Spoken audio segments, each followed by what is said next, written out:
I have a question. Your cell phone rings and you don't recognize the number. What do you do? Ignore it. Ignore it. Don't answer it. Not me. I like life. The other day, my cell phone rang 917. That's a New York number. I didn't know who it was. I picked it up anyway. I hit talk. I said, hello. Guy on the line goes, hey, Bruce, what's going on?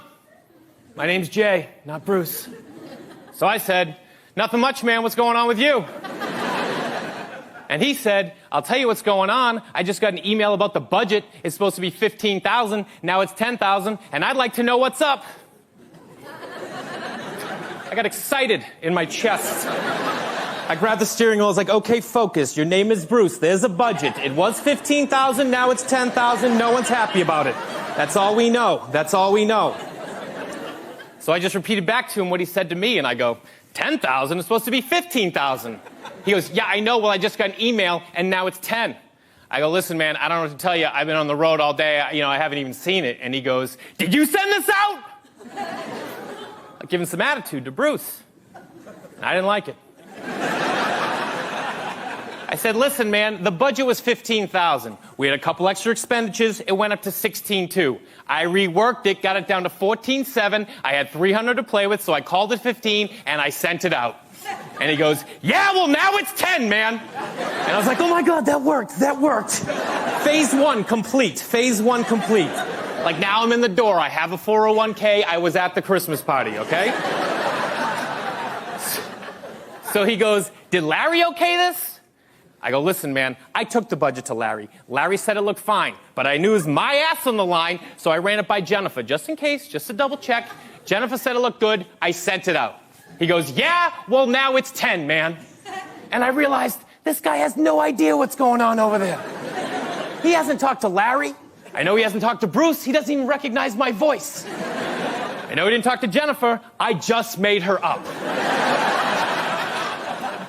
So he goes, listen, man, what are we going to do about this? And I go, listen, I'm on the road right now. I haven't even seen the email. Why don't you give Larry a call, check in with him, see what he says, call me back. Just praying he will, because that return phone call was going to be amazing.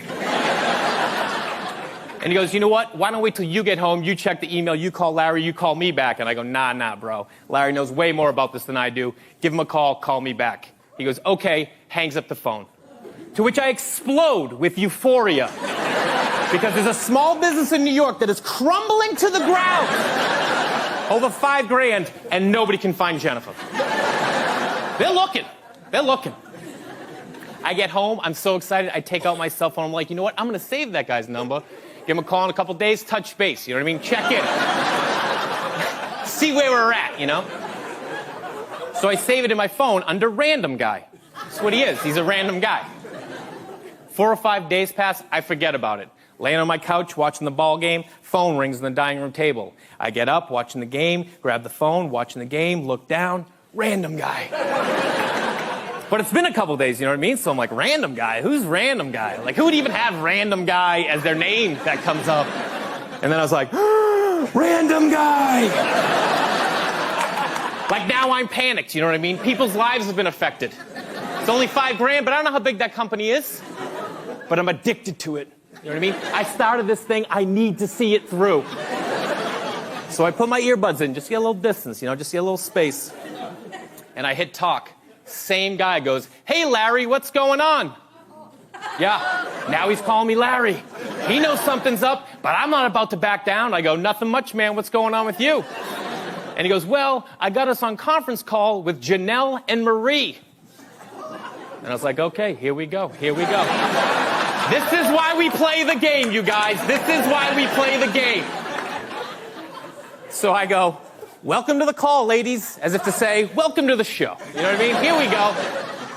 Marie takes the lead. She goes, hey, Larry, what time is it where you are? I live in LA. They're in New York. It's 5:30. So I go, 8:30. It's 8:30. She goes, really? What's the weather like? And I was like, oh, weather's nice. Weather's nice. She goes, you know, this doesn't sound like Larry. And I go, oh, yeah? Who's it sound like? And a random guy chirps him from the back, and he goes, sounds like Bruce! Sounds like Bruce! Like he's gonna blow this case wide open.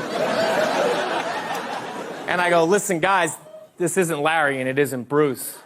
And Marie goes, who is this? I said, I'm just some guy who had nothing better to do than to mess with you guys. And Marie got pissed. She was not happy. She goes, you understand we're trying to run a business over here? And I was like, yeah, well, I got that from the budget. I just figured it was a business. And she goes, what do you think? This is some kind of joke? And I was like, well, a little bit. Thought it's pretty funny. That's pretty funny. And she goes, let me ask you something. And I go, no, you let me ask you something. And she goes, what? And I go, where we at with the budget?